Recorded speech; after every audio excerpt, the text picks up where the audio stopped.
जय माता दी दोस्तों। माता रानी आपकी सारी मनोकामनाएं पूर्ण करें और आप जीवन में खूब सारी तरक्की करें। इसी के साथ आज का जो वीडियो है वो मैं शुरू कर रही हूँ। दोस्तों आज के वीडियो में मैं साल 2023 में मार्गशीर्ष महीने में जो विवाह पंचमी आती है उस बारे में बात करने वाली हूँ। महत्व क्या है और साथ ही साथ जो शुभ मुहूर्त है वो क्या रहने वाला है और किस प्रकार से जो विवाह है वो करना चाहिए। आज के वीडियो में बहुत ही डिटेल से बात जो है वो करने वाली हूँ। तो चलिए शुरू करते हैं आज का वीडियो। विवाह पंचमी जो है वो कब पड़ती है? जो विवाह पंचमी है वो मार्गशीर्ष महीने के शुक्ल पक्ष में पड़ने वाली जो पंचमी तिथि आती है उस दिन हर साल विवाह पंचमी के रूप में मनाया जाता है। ये दिन जो है वो इसलिए विशेष माना गया है क्योंकि इस दिन मर्यादा पुरुषोत्तम भगवान श्री राम और माता जानकी की शादी जो है वो इसी दिन संपन्न हुई थी।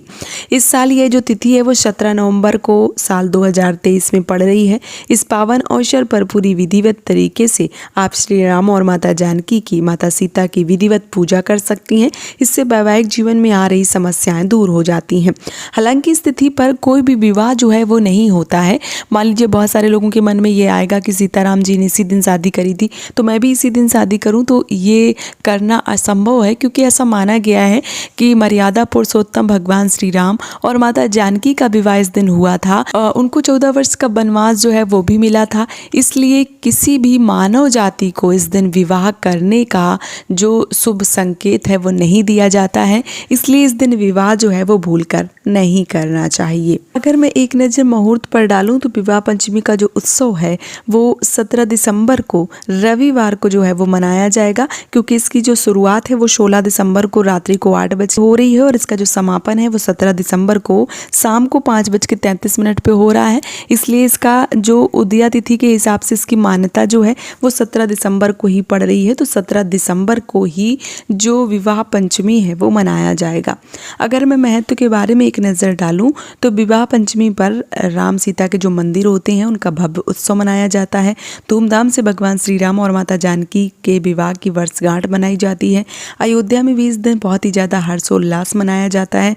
रामचरितमानस की रचना जो है वो भी तुलसीदास ने इसी दिन समाप्त की थी, इसलिए उनका भी एक अनुष्ठान जो है वो करवाया जाता है क्योंकि ऐसा करने से जीवन में प्रेम जो है वो फैलता है और पति पत्नी में, दाम्पत्य जीवन में जो प्रसन्नता है वो भी मिलती है। इसलिए जो कार्य हैं, मान लीजिए कि पूजा पाठ रामचरितमानस या कोई अनुष्ठान हो गया या गठबंधन करना हो गया भगवान श्री राम का और माता जानकी का, ये सब करने से जीवन में प्रेम की प्राप्ति जो है वो होती है।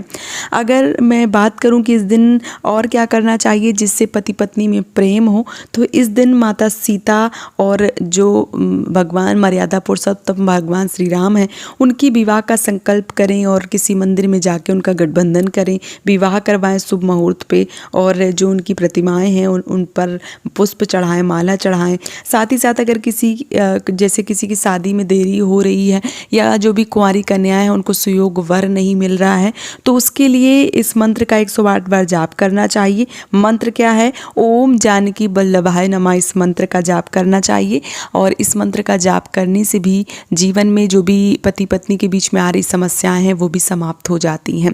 तो उम्मीद करती हूँ कि आज का वीडियो आप सबको पसंद आया होगा। अगर आपके मन में कोई प्रश्न है तो आप मुझे कमेंट सेक्शन में पूछिए और वीडियो पसंद आ रहा है तो आप मुझे सपोर्ट कर सकते हैं इस चैनल को सब्सक्राइब करके। आने वाली 17 दिसंबर को आप लोग भी जो विवाह पंचमी है वो ज़रूर मनाइए और अपनी सारी मनोकामनाओं को पूर्ण कर लीजिए। आज का वीडियो यहीं पे समाप्त कर रही हूँ दोस्तों। जय माता दी।